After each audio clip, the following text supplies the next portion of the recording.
Hi students, welcome to new class. ഇന്നത്തെ class നമ്മൾ discuss ചെയ്യാൻ പോകുന്ന നെക്സ്റ്റ് ടോപ്പിക്കാണ് മാനേജിങ് AI പ്രോജക്റ്റ്. എങ്ങനെയാണ് AI പ്രോജക്റ്റുകളൊക്കെ നമ്മൾ മാനേജ് ചെയ്യേണ്ടതിനെക്കുറിച്ചാണ് അതിൽ പറയുന്നത്.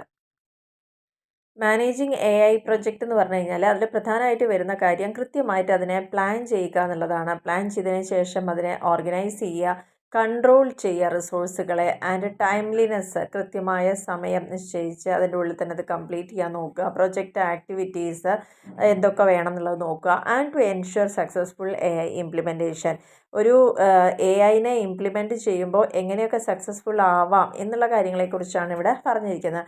അപ്പോൾ പ്രോപ്പറായിട്ട് മാനേജ് ചെയ്യുകയാണെങ്കിൽ ഓർഗനൈസേഷന് തീർച്ചയായിട്ടും അവരുടെ പ്രോജക്റ്റ് നല്ല രീതിയിൽ എഫിഷ്യൻ്റ് ആയിട്ടും ബിസിനസ് ഗോൾ അച്ചീവ് ചെയ്യുന്ന തരത്തിലും അത് ആ AIയുടെ ഇംപ്ലിമെൻറ്റേഷനെ നമ്മൾ കംപ്ലീറ്റ് ആക്കി മാറ്റാൻ പറ്റുന്നതാണ് പറയുന്നത്.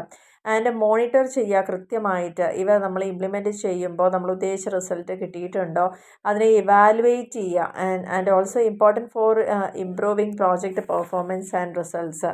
അങ്ങനെ നമ്മൾ കൃത്യമായിട്ട് മോണിറ്റർ ചെയ്ത് ഇവാലുവേഷൻ നടത്തുമ്പോൾ മാത്രമാണ് നമ്മുടെ പ്രോജക്റ്റിൻ്റെ പെർഫോമൻസും അതിൻ്റെ റിസൾട്ടൊക്കെ കൃത്യമായിട്ട് ഇംപ്രൂവ് ചെയ്യുന്നുണ്ടോ എന്ന് നമുക്ക് അറിയാൻ സാധിക്കാം. അപ്പോൾ ഇതിൻ്റെ പ്രാധാന്യം എന്ന് പറയുന്നത് എൻഷുർ സക്സസ്ഫുൾ പ്രോജക്റ്റ് കംപ്ലീഷൻ. ഒരു പ്രോജക്റ്റ് കംപ്ലീഷൻ സക്സസ്ഫുൾ ആയിട്ടുണ്ടോ എന്നുള്ളത് ഉറപ്പുവരുത്താൻ പറ്റും. ആൻഡ് എഫിഷ്യൻസിയും പ്രൊഡക്ടിവിറ്റിയും നമുക്ക് കൂട്ടാൻ പറ്റും. And achieve organisational objectives achieve ചെയ്യാൻ പറ്റുക. നമ്മുടെ ഓർഗനൈസേഷൻ്റെ ഒബ്ജക്റ്റീവ്സ് എന്തൊക്കെയാണോ അതിനൊക്കെ അച്ചീവ് ചെയ്യുന്നതിന് ഇത് വളരെ ഹെൽപ്ഫുൾ ആണെന്നുള്ളതാണ് പറയുന്നത്. Managing resources in AI project. AI പ്രോജക്റ്റിൽ എങ്ങനെയാണ് റിസോഴ്സിനെ മാനേജ് ചെയ്യേണ്ടതെന്നുള്ള കൃത്യമായി നമ്മൾ ഓൾറെഡി പറഞ്ഞിട്ടുണ്ട്. അപ്പോൾ അതിൻ്റെ ആ ഒരു പ്രോസസ്സ് വരുമ്പം നമ്മുടെ കയ്യിലുള്ള റിസോഴ്സുകൾ എന്താണോ അതിനെ കൃത്യമായിട്ട് അലോക്കേറ്റ് ചെയ്യുക. ആ റിസോഴ്സുകൾ എന്ന് പറയുന്നത് എന്താ, ഒരു സ്ഥാപനത്തെ സംബന്ധിച്ചോളം അവിടെയുള്ള ഹ്യൂമൻ റിസോഴ്സുകളായിരിക്കാം, ഫൈനാൻസുകളായിരിക്കാം, ടെക്നോളജിക്കലായിട്ട് റിസോഴ്സുകളായിരിക്കാം. അപ്പോൾ ഈ പറഞ്ഞിരിക്കുന്ന റിസോഴ്സിനെല്ലാം കൃത്യമായിട്ട് നമ്മൾ അലോക്കേറ്റ് ചെയ്യുക എന്നുള്ളതാണ് നമ്മൾ ആദ്യം ചെയ്യേണ്ടത്. Proper management ensures that the required resources are available at right time. നല്ല രീതിയിൽ ഒരു മാനേജ്മെൻറ്റ് ചെയ്യുന്നുണ്ടെങ്കിൽ തീർച്ചയായിട്ടും വേണ്ട സമയത്ത് വേണ്ട സാധനങ്ങൾ വേണ്ട രീതിയിൽ നമുക്ക് അവൈലബിൾ ആക്കാൻ സാധിക്കും. It helps organisation to avoid wastage and improve project efficiency. അങ്ങനെയാണെങ്കിൽ ഓർഗനൈസേഷന് ഒരുപാട് വേസ്റ്റേജ് ഒക്കെ ഉണ്ടാവുകയാണെന്ന് വെച്ചാൽ അതിൽ നിന്നൊക്കെ ആ വേസ്റ്റേജൊക്കെ നമുക്ക് കുറയ്ക്കാൻ പറ്റും. കൃത്യമായി നമ്മൾ പ്ലാൻ ചെയ്തിട്ടാണ് ചെയ്യുന്നതെങ്കിൽ. അതേപോലെ തന്നെ പ്രൊജക്റ്റ് എഫിഷ്യൻസി നമുക്ക് ഇമ്പ്രൂവ് ചെയ്യാനൊക്കെ സാധിക്കും. ഇനി എത്ര തരത്തിലുള്ള റിസോഴ്സുകളാണുള്ളത്? പ്രധാനമായിട്ടും skilled employees and AI experts. നമ്മുടെ സ്ഥാപനത്തിൽ വളരെ സ്കിൽഡ് ആയിട്ടുള്ള എംപ്ലോയീസ് അല്ലെങ്കിൽ AI റിലേറ്റഡ് ആയിട്ടുള്ള എക്സ്പേർട്ടുകൾ ഉണ്ടാവുക. പിന്നെ ഫിനാൻഷ്യൽ റിസോഴ്സും അതിൻ്റെ ബഡ്ജറ്റും, hardware and software systems, data and information റിസോഴ്സുകൾ, അങ്ങനെ ഒത്തിരി റിസോഴ്സുകളാണ് ഓരോ ഓർഗനൈസേഷനിലും നമുക്ക് അവൈലബിൾ ആവുന്നതെന്നുള്ളതാണ് പറയുന്നത്. ഇനി managing time line in AI project. എങ്ങനെയാണ് സമയബന്ധിതമായിട്ട് അല്ലെങ്കിൽ പറഞ്ഞ സമയത്തിനുള്ള ഈ ഒരു പ്രൊജക്റ്റ് പൂർത്തീകരിക്കാൻ പറ്റുക? അപ്പോൾ time line management involves planning and controlling the schedule of AI project. കൃത്യമായിട്ട് AI യൂസ് ചെയ്ത് ചെയ്യുന്ന പ്രോജക്റ്റുകളെയൊക്കെ നമ്മൾ പ്ലാൻ ചെയ്യുക, ആസൂത്രണം ചെയ്യുക, അതിനെ നിയന്ത്രിക്കുക.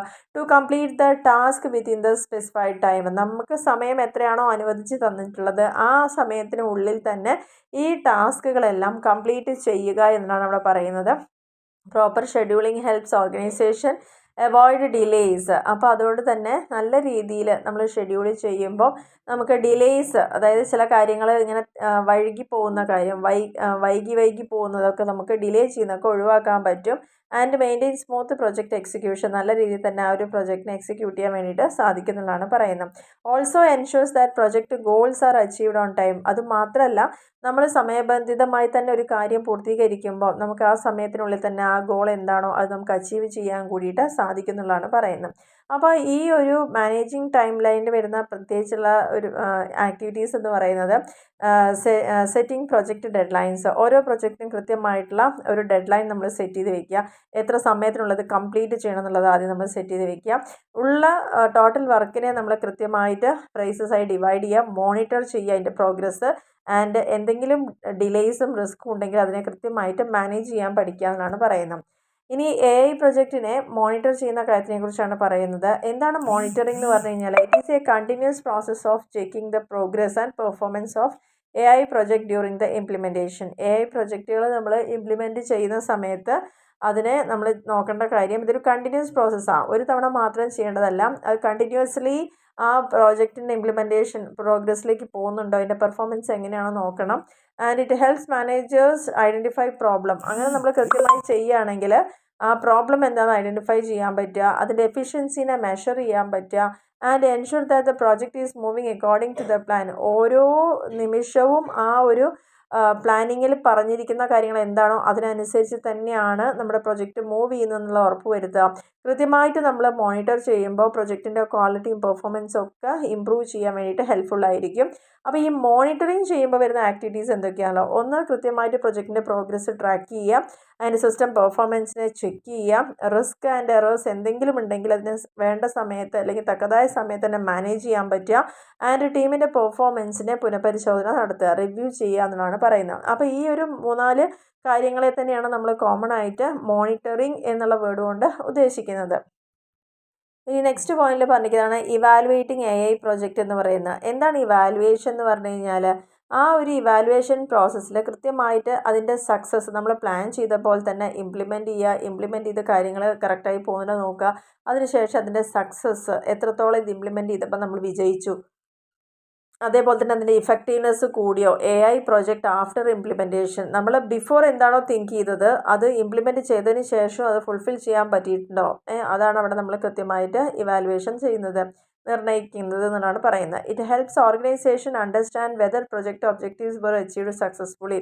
ഇവാലുവേഷൻ നടത്തുമെന്ന് പറയുന്നത് നമ്മൾ ഉദ്ദേശിച്ച കാര്യം ഇംപ്ലിമെൻറ്റ് ചെയ്തിട്ട് ആ ഉദ്ദേശിച്ച രീതിയിൽ തന്നെ അത് കംപ്ലീറ്റ് ആക്കാൻ പറ്റുമോ അല്ലെങ്കിൽ സക്സസ്ഫുള്ളായി മാറിയോ എന്നുള്ള കാര്യങ്ങളെ മനസ്സിലാക്കുക എന്നുള്ളതാണ് പറയുന്നത്.